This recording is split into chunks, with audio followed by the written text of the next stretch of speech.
शहीदों की याद में बनाया गया ये एक ऐसा शानदार स्थान है जिसे देखकर गर्व भी महसूस होता है और खुशी भी।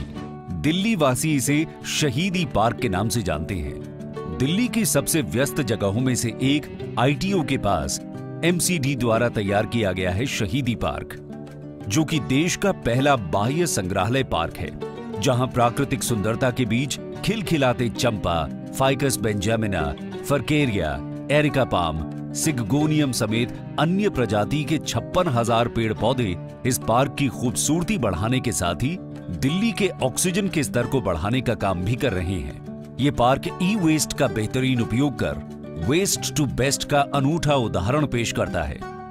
भारत माता की विश्व की सबसे बड़ी मूर्ति शहीदी पार्क में है, जो कि वेस्ट से बनाई गई है।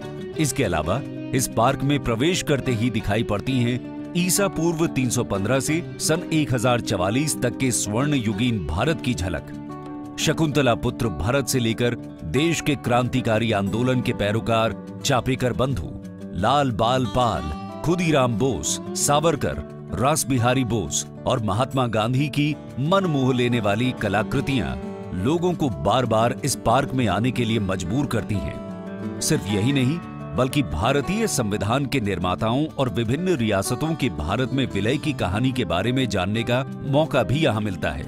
यहाँ पंडित जवाहरलाल नेहरू, संविधान निर्माता बाबा साहेब डॉक्टर भीमराव अंबेडकर, सरदार वल्लभ भाई पटेल की मूर्तियों को जो भी देखता है अपलक देखता ही रह जाता है। इन मूर्तियों को देखने के बाद किसी के लिए भी ये कहना मुश्किल हो जाता है कि ये कबाड़ से बनाई गई हैं। यहाँ पर भारत पर विदेशी आक्रमणों और इनसे लोहा लेने वाले वीरों के बारे में 144 2D और 22 3D इमेज द्वारा रोमांचक जानकारी मिलती है। घूमने के हिसाब से पार्क 11 हिस्सों में बटा हुआ है। 4.5 एकड़ में फैले शहीदी पार्क को बनाने में 250 टन स्क्रैप का इस्तेमाल किया गया है। 10 कलाकारों और 700 कारीगरों ने 6 महीने दिन रात एक करके वेस्ट टू आर्ट के तहत इन कलाकृतियों को बनाया है। इन कलाकृतियों में वेस्ट मटेरियल, लोहे के खराब सामान, बिजली के खंभे, पुरानी कारें, ट्रक, पार्कों की ग्रिल, ऑटोमोबाइल पार्ट्स और पाइप समेत अन्य वस्तुओं का इस्तेमाल किया गया है।